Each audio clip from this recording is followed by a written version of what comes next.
금성으로 향하는 우주선의 여정이 왜 그토록 치명적인 도전이 될 수밖에 없었을까요? 금성은 흔히 지구의 쌍둥이 자매라고 불립니다. 궤도상에서 지구와 가장 가까워지는 지점인 근지점에 도달하면 금성과 지구 사이의 거리는 불과 4,100만 킬로미터에 불과합니다. 이는 태양계의 그 어떤 행성보다도 가까운 거리이며 심지어 화성보다도 훨씬 더 가깝습니다. 하지만 인류가 마지막으로 탐사선을 금성 표면에 착륙시킨 것은 무려 30년도 더 지난 과거의 이야기입니다.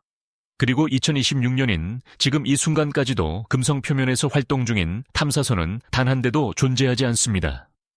도대체 그 원인은 무엇일까요?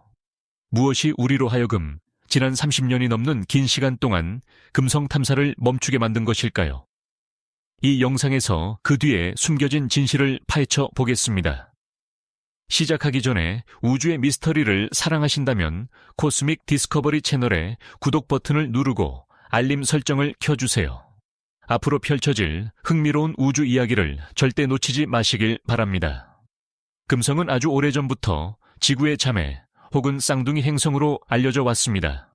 궤도상에서 지구에 가장 가까이 다가오는 이웃 세계이기 때문입니다. 약 19개월, 즉 584일마다 금성은 지구와 가장 가까운 근지점에 도달합니다. 이때의 거리는 고작 4,100만 킬로미터입니다. 화성과 비교해볼까요? 화성이 궤도상에서 지구와 가장 가까워질 때의 거리는 약 5,900만 킬로미터입니다. 금성보다 훨씬 더 먼 거리입니다. 따라서 인류가 지구 밖의 새로운 세상을 정복하기 위해 탐험을 시작했을 때 가까운 행성이 최우선 목표가 되는 것은 당연한 이치였습니다. 그러니 금성이 우주선이 방문한 최초의 행성이 된 것은 전혀 놀라운 일이 아닙니다. 미국의 메리너 2호는 1962년 금성에 접근하며 인류 최초의 행성 간 탐사 임무를 수행했습니다.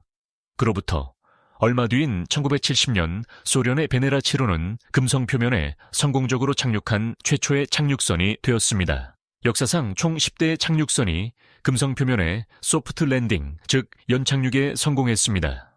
그리고 놀랍게도 이 모든 임무는 소련에 의해 수행되었습니다. 금성에 착륙한 가장 최근의 탐사선은 베가 2호로 1985년 6월 15일에 착륙했습니다. 그러나 그 이후로 30년이 넘는 세월이 흐르는 동안 금성 표면을 밟은 탐사선은 단 하나도 없었습니다. 심지어 2026년 현재 금성 궤도를 돌고 있는 우주선조차 전무한 상태입니다. 왜 이런 일이 벌어진 걸까요? 과거의 임무들이 금성에 대해 우리가 알아야 할 모든 것을 이미 밝혀냈기 때문일까요? 정답은 결코 아닙니다. 물론 1960년대부터 1980년대까지 금성은 천문학계의 뜨거운 관심을 받았습니다. 매혹적인 세계였지만 동시에 정복하기에는 너무나도 가혹한 곳이었습니다. 가장 널리 알려진 원인은 바로 지옥 같은 온도와 독성 환경입니다. 오늘날 우리는 금성이 태양계에서 가장 뜨거운 표면 온도를 가진 행성이라는 사실을 알고 있습니다. 금성의 온도는 태양에 가장 가까운 수성보다도 훨씬 높습니다. 이러한 역설은 금성의 두꺼운 대기 때문입니다. 주로 이산화탄소로 이루어진 대기가 통제 불능의 온실 효과를 일으키기 때문입니다. 대기 중에 갇힌 열기는 표면 온도를 섭씨 462도까지 치솟게 만듭니다. 이는 납을 녹이기에 충분한 온도입니다. 금성의 대기압 또한 지구보다 무려 92배나 높습니다. 여기서 끝이 아닙니다. 금성의 대기는 치명적인 독성 물질인 황산을 포함하고 있습니다. 즉 금성에 접근하려는 모든 우주선은 전자장비를 파괴할 정도의 살인적인 고열과 모든 것을 녹여버리는 강력한 산성 환경을 동시에 견뎌야만 한다는 뜻입니다. 하지만 우주 탐사가 시작되기 전인 20세기 초반까지만 해도 인류는 금성에 대해 전혀 다른 상상을 하고 있었습니다. 망원경으로만 관측하던 시절 많은 사람들은 금성이 태양과 울창한 식물로 뒤덮인 푸른 행성일 것이라고 믿었습니다. 심지어 지구인과 유사한 지능을 가진 외계 종족이 살고 있을 것이라는 상상까지 했습니다. 이러한 생명체의 존재 가능성을 확인하기 위해 소련과 나사는 경쟁적으로 금성 탐사 프로젝트에 착수했습니다. 첫 번째 시도는 1961년 2월 12일에 발사된 소련의 베네라 1호였습니다. 그러나 이 우주선은 금성의 10만 킬로미터까지 접근하기도 전에 지구와의 통신이 끊어졌고 아무런 과학 데이터도 보내오지 못했습니다. 비록 실패했지만 베네라 1호는 인류가 다른 행성으로 보낸 최초의 행성 간 탐사선으로 기록되었습니다. 소련이 베네라 프로그램을 추진하는 동안 미국은 메리너 프로그램을 통해 수성, 금성, 화성 탐사에 나섰습니다. 1992년 8월 27일 메리너 2호가 케이프 커네버럴 공군 기지에서 발사되었습니다. 1962년 12월 14일 메리너 2호는 금성 대기 상층부 약 3만 5천 킬로미터 지점을 통과했습니다. 이 탐사선은 금성의 자기장이 거의 없다는 사실을 밝혀냈고 대기 온도가 섭씨 500도에 육박한다는 충격적인 데이터를 전송했습니다. 금성을 스쳐 지나간 메리너 2호는 태양 궤도를 돌다가 1963년 1월 3일 영원히 작동을 멈췄습니다. 베네라 1호의 실패 이후 1966년 소련의 베네라 3호는 금성 표면에 불시착했습니다. 이는 달이 아닌 다른 천체에 인류의 피조물이 충돌한 최초의 사례였습니다. 하지만 과열로 추정되는 원인으로 인해 1966년 2월 15일 통신이 두절되고 말았습니다. 금성 대기 내부에 상세한 정보를 처음으로 전송한 것은 1967년에 발사된 베네라 3호였습니다. 이 탐사선은 표면에 충돌하기 전 과학 장비들을 성공적으로 작동시켰습니다. 베네라 4호는 18메가파스칼의 압력과 섭씨 581도의 열을 견디도록 설계되었습니다.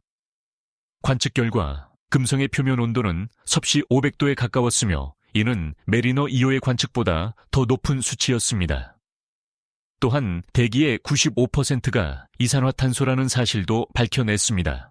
1970년 소련은 베네라 7호를 금성 표면에 착륙시키고 데이터를 지구로 전송하는 역사적인 쾌거를 이루었습니다. 베네라 7호는 금성 착륙이 가능하다는 것을 증명했습니다. 하지만 그 과정은 결코 순탄치 않았습니다. 착륙 도중 낙하산이 완전히 파손되면서 탐사선은 자유 낙하했고 초속 16.5m의 속도로 지면에 곤두박질 쳤습니다. 충격으로 인해 탐사선은 옆으로 넘어졌고 안테나는 지구를 향하지 못하게 되었습니다. 베네라 7호는 표면에서 아주 미약한 신호를 단 23분 동안만 전송할 수 있었습니다. 이 제한된 데이터로부터 과학자들은 금성의 온도가 섭씨 4075도 플러스 마이너스 20도이며 표면은 단단하고 먼지가 적다는 것을 알아냈습니다. 이 정보는 두꺼운 대기 아래 숨겨진 금성의 진짜 얼굴을 처음으로 드러냄과 동시에 액체 상태의 물이나 생명체가 존재할 가능성을 완전히 배제시켰습니다. 생명체에 대한 희망은 사라졌지만 탐사는 멈추지 않았습니다. 1975년에 발사된 베네라 9호는 금성 표면에서 흑백 사진을 전송한 최초의 우주선이 되었습니다. 일주일 후 베네라 10호도 착륙에 성공했습니다. 두 탐사선은 약 2200km 떨어진 곳에 각각 착륙하여 금성 표면이 거대한 바위들로 이루어진 거친 지형이며 생명체의 징후는 전혀 없다는 것을 보여주었습니다. 두 탐사선 모두 내부 장비를 식히기 위해 순환 유체 시스템을 갖추고 있었지만 활동 시간은 극히 짧았습니다. 베네라 9호는 53분, 베네라 10호는 65분 동안만 작동하고 멈췄습니다. 안타깝게도 베네라 10호의 카메라 렌즈 덮개 중 하나가 열리지 않아 360도 파노라마 대신 180도 사진만 찍을 수 있었습니다. 초기 성공에 고무된 소련은 1978년 베네라 11호와 12호를 연속으로 발사했습니다.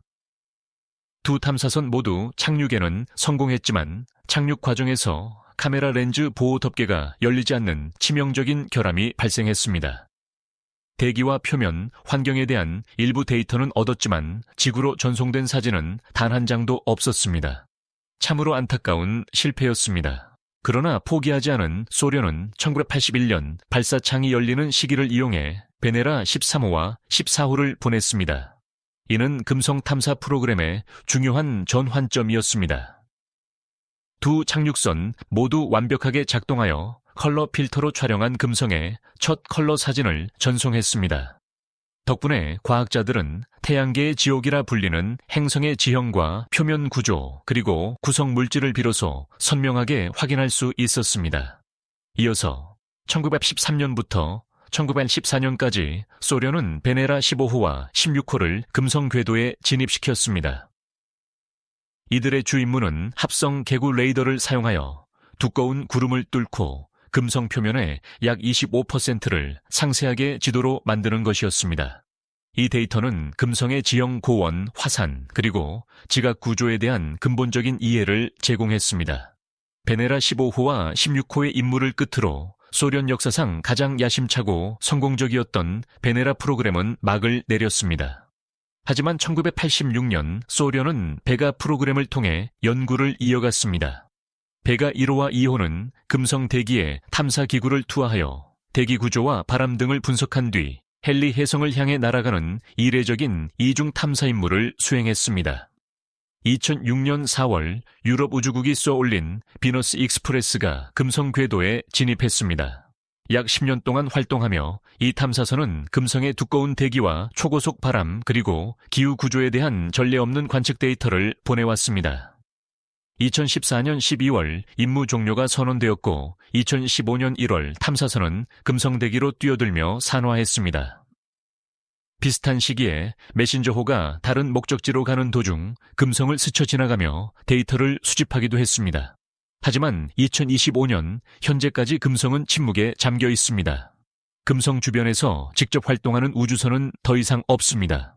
한때 태양계에서 가장 큰 관심을 받았던 금성은 이제 탐사 우선순위에서 밀려났습니다. 연구의 중심은 화성으로 옮겨갔습니다. 화성까지 가는 데는 7개월이 걸리고 금성은 4개월이면 충분합니다. 하지만 금성의 환경은 너무나도 가혹합니다. 착륙선이 고작 몇 시간, 심지어 몇십 분밖에 버티지 못하는 상황에서 막대한 투자를 하기는 어렵습니다. 반면 화성은 풍부한 지질학적 역사와 과거 생명체의 흔적을 찾을 수 있다는 점에서 훨씬 매력적입니다. 반대로 금성의 독성 대기와 지옥 같은 환경에서는 생명체가 존재할 가능성이 거의 없습니다. 금성은 실패한 행성이 아니라 하나의 경고입니다. 한때 지구와 비슷했을지도 모를 이 세계는 통제 불능의 온실 효과로 인해 지옥으로 변해버렸습니다. 인류가 잠시 이곳을 떠난 것은 가치가 없어서가 아니라 우리가 그 가혹함을 견딜 기술적 준비가 아직 되지 않았기 때문입니다. 그 침묵 속에서 금성은 여전히 기다리고 있습니다. 인류가 다시 돌아와 탐사할 뿐만 아니라 지구의 운명을 이해하게 될 그날을 말입니다. 금성은 생명에 대한 희망이 아니라 생명을 잃었을 때 치러야 할 대가를 우리에게 가르쳐주고 있습니다. 오늘 코스믹 디스커버리와 함께한 금성으로의 여정이 즐거우셨나요? 화성으로 향하는 비행이 궁금하시다면 지금 바로 코스믹 디스커버리 채널을 구독하고 알림 설정을 켜주세요. 다음 영상에서는 붉은 행성 화성에서 뵙겠습니다. 그럼 안녕히 계세요.